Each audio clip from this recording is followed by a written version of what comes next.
Thor is the strongest Avenger in Marvel Rivals. I am the mightiest Avenger. Success with this Asgardian champion requires perfect management of Thor Force, a unique passive that allows Thor to dominate every engagement with his hammer Mjolnir. And in worthy hands, this pairing is unstoppable. Asserting dominance by bullying his way across the battlefield, Thor calls upon divine lightning to wreak havoc upon his enemies.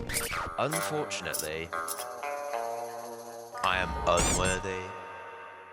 Barely scraping gold 3 last season, I am far from a skilled player, and Thor is one of the trickier tanks to master. Oh my god! Got 19 inches of venom at my freaking Jaxie. But as a Viking enthusiast, I naturally gravitated towards him, determined to make it work. Where to start? The plan was to spend the next 10 hours learning Thor to prove he's the strongest Avenger in Marvel Rivals. Prepare yourself for a tale worthy of a Norse saga. Ups and downs, questionable plays, and some good ones, with a climax that will have you on the edge of your seat. No! Whosoever holds this hammer, if he be worthy, shall possess the power of Thor. Beginning with hour 1, I had to gauge where my general skill level was at. I had been playing casually throughout season 0, dipping into competitive to get the Moon Knight skin, but for this challenge I wanted to set my sights higher and give myself a goal of reaching platinum by the end of hour 10. I hopped into quick play hoping for a smooth introduction to Thor, having the opportunity to learn his kit. However, in my first match I was immediately greeted by a slap in the face. That guy's got a different Thor picture. That means he's like... Means he's only playing for... For God's sake, first game, yeah. This was an immediate knock to my confidence, as I hopelessly flailed around the objective, attempting to outplay the enemy Thor. And my frustrations quickly turned outwards towards the team. Just saying, I've not had a single bit of healing from you, mate, this whole game. Yes, you fucking have! We're all hungry. But in reality, I just didn't know what I was doing. Thor's abilities felt disjointed. Despite being able to dish out large amounts of damage with Awakening Rune, he just felt slow. Combined with an ultimate that hit like wet tissue paper, I didn't think I would ever be worthy. It was clear I was going to need backup if I stood a chance of pulling this off. It's either platinum or death. Yeah, no other option. Got anything to freaking add? Take your mic off mute. Just eating my shortbread. With the Slothmeister maining strategist, we were able to guarantee at least one healer when the rest of the team insta-locked DPS. But the real synergy came with Nomad playing Captain America. We were able to activate the Voltic Union team-up, giving him the Charge Aegis ability, and me a seasonal bonus of 100 extra HP. We wouldn't activate the true power of this team-up until later, but the extra HP gave me a nice prop-up in those early games. Oh, this is risky, this is risky.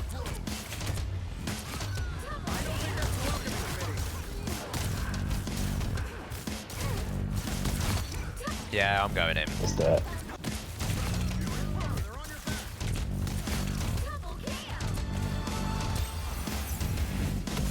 Riding the high from my flawless climb to silver, I was given the opportunity to show off how much my Thor skills had improved. Oh, they got a cap. Thor as well. Okay. We got to show up this freaking Captain America, Iron Man, Thor, whatever they are. After diffing them in the first round, I let my confidence get the better of me, and in true Thor fashion, it was my downfall. You're unworthy! Desperate to prove myself the better Thor, I pushed on ahead. Why am I freaking dead? Oh. But my arrogance ended up costing us what should have been an easy win. It was clear something had to change in hour 3. I couldn't help but feel like I was brute forcing my way through the character, and if I wanted to hit platinum, I had to master Thor's kit. I took myself to the practice range and commenced my anime training arc, and I realized the game does a bad job of explaining how Thor works. You mocking me? Thor has 4 abilities, say that 4 times quickly, 3 of which consume Thor Force: Hammer Throw, Storm Surge, and Awakening Rune. Activating any ability that costs Thor Force gives you 100 shields, stacking to a max of 200. One Thor Force takes 5 seconds to recharge, so the 4th ability, Lightning Realm, becomes essential. Lightning Realm creates a damaging spell field that slows enemies and recharges Thor Force for each enemy hit. His primary fire, Mjolnir Bash, also recharges Thor Force each time you hit an enemy, except Loki must have written the in-game overview, because this is wrong. I've never met this man in my life. Mjolnir Bash does restore Thor Force, but only after performing an action that consumes Thor Force. This is a lot easier to understand when you realise Mjolnir will glow blue when you can recharge Thor Force by landing a regular attack. I felt like I had unlocked the missing piece I needed to turn Thor into an absolute killing machine, creating a combo that would allow me to maximise damage by activating Awakening Rune almost back to back. All I can say is, many Jests died to bring us this information.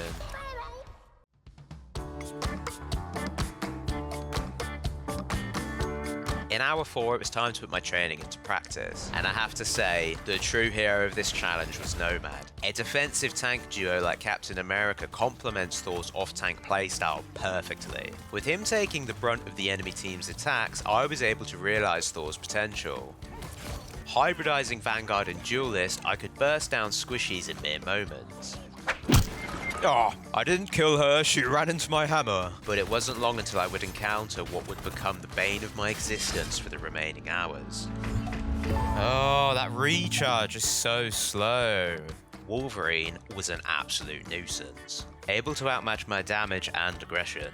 Despite winning the match, I couldn't help but feel disheartened. All the practice and game knowledge was useless if one hero could shut me down so easily, but my encounter with Wolverine had highlighted a larger issue with Thor. Despite being fueled by Thor Force, there is also a 2-second cooldown between offensive abilities. I was often caught waiting for the cooldown, staring at the enemy team blankly, unable to escape. Oh, hammer throw. Oh, fuck! Moving forward, I was going to have to start holding myself accountable for my bad positioning between abilities. Hour 5. It was time to lock in. Something awoke inside of me and everything clicked into place. I was by no means a pro player, but I was dominating every lobby. Mantis is dead. Worth it for Lunar Snow. Don't throw your life away. Magic's down.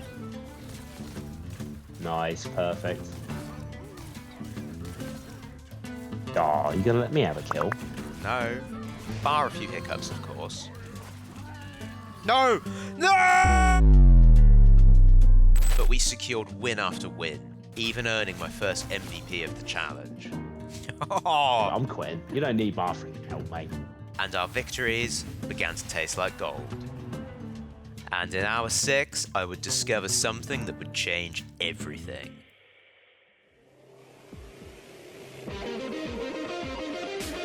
While scrolling, Odin himself blessed me with this short from a Thor creator called Jeremy. If you hammer throw immediately after using your primary attack, you can cancel your primary attack animation and still get your damage off, dealing 110 damage total instead of just the 70 from hammer throw. This was exactly what I needed to level up my Thor game, taking his melee combo from a 7-hit kill to a 5. Have I been playing Thor wrong this whole time? I focused on spamming Awakening Rune as much as possible. I had been neglecting hammer throw. But with this new information, I was able to fuse my original playstyle and use the hammer cancel tech to quickly eliminate isolated enemies, saving my Awakening Rune for the right moment. And I was going to need all the help I could get, as the higher I climbed through gold, the sweatier the games got. Despite the odd setback, it was a steady climb until I hit hour 7, where I would face my biggest challenge yet.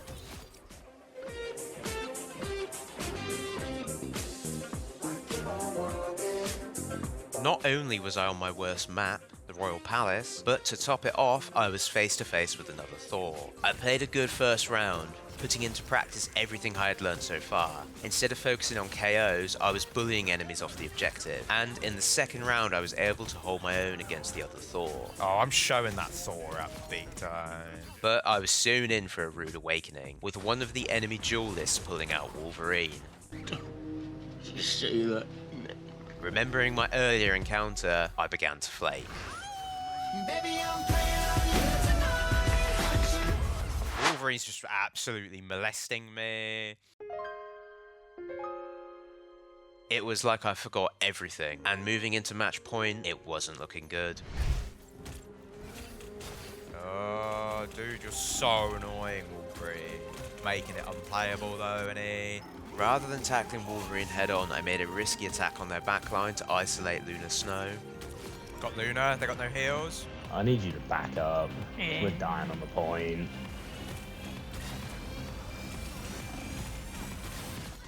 Oh my god, I somehow killed Wolverine. I had to do the push to sever the healer. Now my confidence was at an all-time high. I felt unstoppable. But nothing could prepare me for what would unfold in Hour 8. Game after game, I was up against what felt like literal gods. Despite giving it my all, I just couldn't outplay our opponents. They were simply better than me. Playing so badly right now, I'm throwing. Can I hit something? Sorry, I don't know what I'm doing. That's their spawn. My rank was holding on for dear life. Are you crying? My team got the shitty end of the stick as they were bounced back into Gold 2. If this continued, there was zero chance of hitting Plat in the next 2 hours. Everything came to a head in Hour 9 as I played my sweatiest matches so far. There was zero margin for error. Playing the Strongest Avenger simply was not enough. I would have to become the Strongest Avenger. Strongest Avenger. Access denied. And I had some competition as Nomad proved himself worthy of the Super Soldier Serum. Yeah, we got Iron Man up top. Maximum pulse! No way! I knew it. I began to channel everything to win, barely even speaking a word. I was locked in.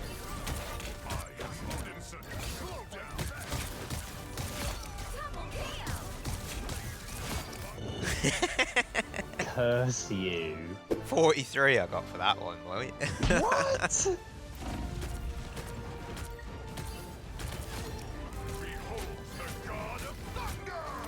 Oh, beautiful. As we loaded into Midtown, I was only one win away from hitting Platinum. And let me tell you, everything that could have gone wrong in this game went wrong. It was a poor start as I just could not get a good pick, thanks in no small part to Jeff. This demon had me on the brink of insanity for the next 30 minutes. Never have I seen a Jeff so elusive. So tenacious. He was a revenant, a vessel for the hundreds of Jeffs sacrificed on my road to Platinum. I was getting destroyed. They pushed us all the way to the final point. Then it clicked. I reverted to playing Thor solo, pulling the same dumb shit as in Hour 1, charging into 1v6, completely letting the team down. There was no way I was going to be the one responsible for losing this match.